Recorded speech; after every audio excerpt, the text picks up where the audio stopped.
요한계시록 9장 말씀을 보겠습니다. 8장부터요 7 나팔 재앙이 시작되었습니다. 8장에서는 4개의 나팔 재앙이 있었죠. 언제나 4개는 묶여져 있다고 말씀드렸지 않습니까?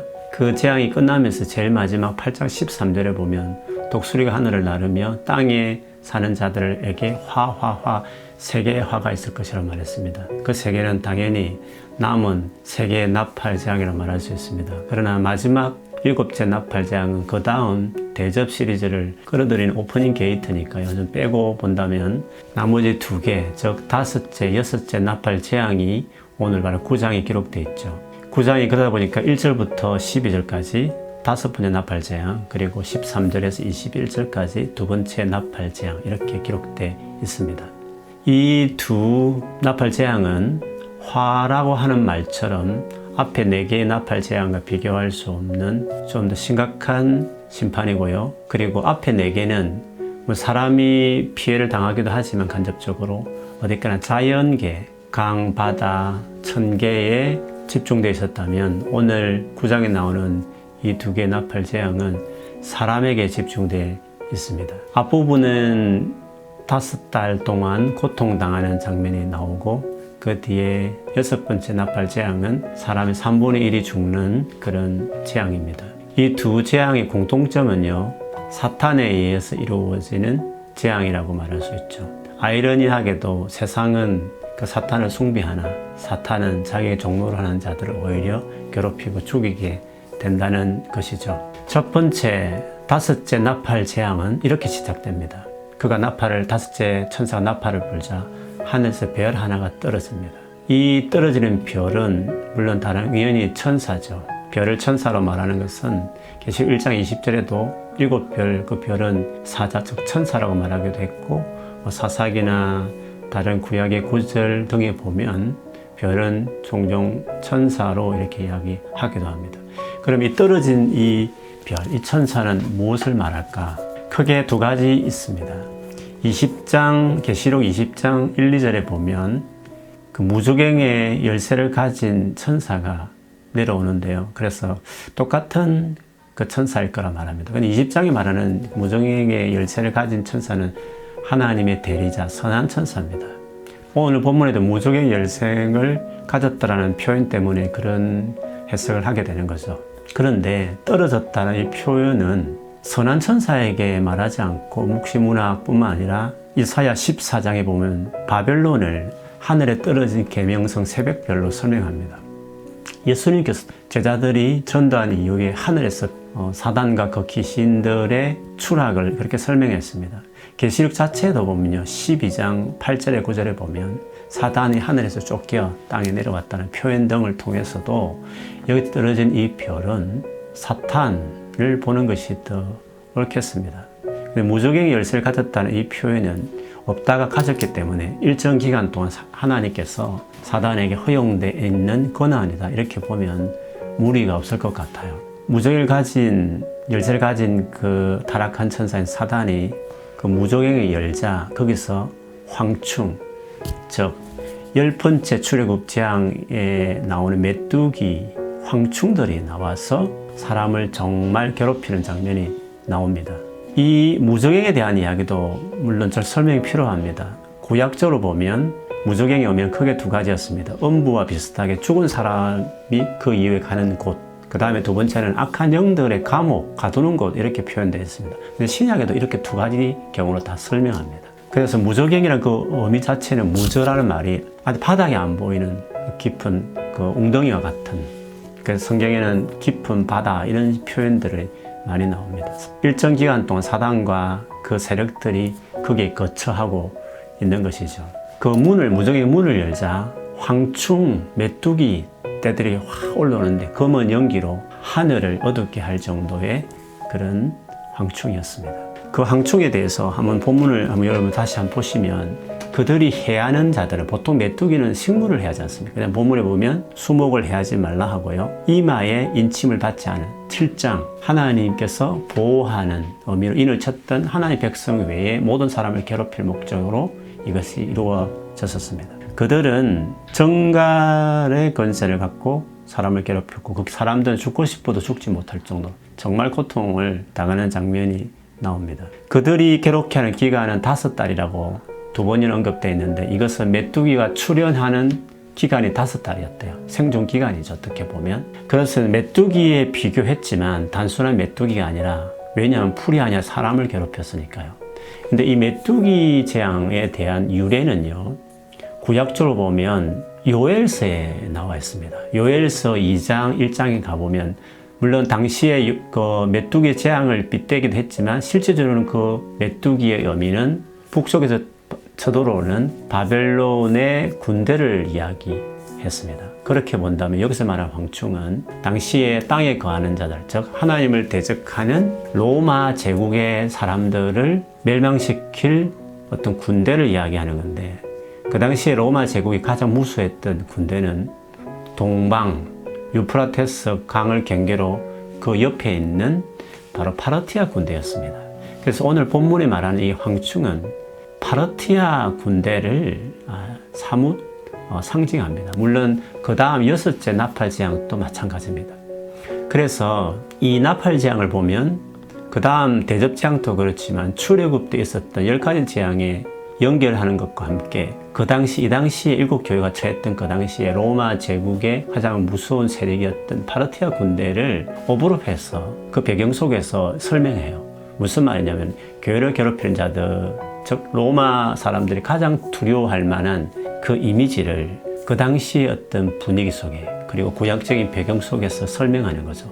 그래서 재차 말씀드리지만 이 같은 재앙을 역사적으로 언제 무엇이다 이렇게 끼 맞추는 것은 요한계시록의 본래 재앙에 대한 의도와 다릅니다. 하나님이 심판한다는 건 분명하지만 그 심판이 당대의 사람들이 잘 이해할 수 있는, 딱 들으면 공감할 수 있는 그런 문화적인 배경과 역사적인 배경뿐만 아니라 구약적인 배경에서 하나님께서 그 환상으로 이렇게 설명하셨던 것이었죠. 그 황충의 모양이 오늘 7절부터 10절까지 쭉 기록되어 있는데 이것은 요엘서에 있는 것에 아주 유사한 점이 많이 있습니다.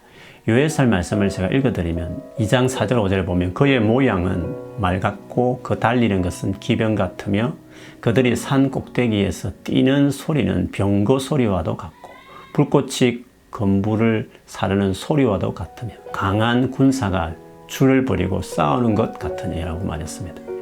그 이후에 또 황충은 사람의 얼굴 같고 여자의 머리털 같은 머리털을 가지고 있다, 이런 식의 표현을 쓰고 있습니다. 그런데 이것도 파르티아 군인들의 긴 머리를 가지고 있습니다. 그리고 머리를 늘어뜨린다는 것은 부정적인 의미들이 많습니다. 예를 들면 슬픔의 표시이기도 하고 가늠한 여자가 거기 들통났을 때 어떤 예식이기도 했고요. 문둥병이 자신을 표시할 때 그러기도 했습니다. 이빨을 사자 이빨에 비교한 것은 사자는 아주 식욕이 대단하지 않습니까? 포악하고 그만큼 아주 잔혹하게 행할 것이라는데 이 황충의 왕을 설명하기를 히브리어와 헬라어로 각각 아바돈, 아블루온 이렇게 말했는데 이것은 파괴자라는 뜻이고 사탄을 말합니다. 그 다음에 6째 나팔 재앙은요, 기병입니다. 말을 탄 기병인데 아주 장무장을 한 기병이죠. 성경을 보시면 13절부터 6째 천사 나팔을 불지 않습니까? 근데 금제단 4뿔에서 음성이 나와서 나팔 가진 6천사에게 유브라데에 결박된 4천사를 놓아주라고 합니다. 여기서 금제단 4뿔이라는 것은 요한계시록 8장 3절에 가보면 분향단입니다. 거기에서 성도들의 기도가 보좌 앞으로 올려졌습니다.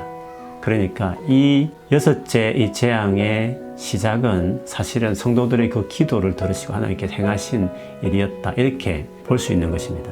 유브라데 강에 결박된 4천사, 그들이 풀어지자 엄청난 군대가 몰려오는 장면이 나오는데 이 결박당한 4천사가 누굴까에 대해서도 2가지 해석이 있습니다. 7장 1절에 땅 내 모퉁이에 내 바람을 잡고 있는, 심판을 행하기 전에 그거를 시작하려고 레디하고 있는 4천사를 여기서 똑같다라는 의미로 설명하기도 하고요. 왜 4명의 천사라, 또 심판을 집행하는 뭔가를 시작을 하게 하는 그 시행하는 천사라는 점에서 공통점이 있기도 해서 그러기도 합니다.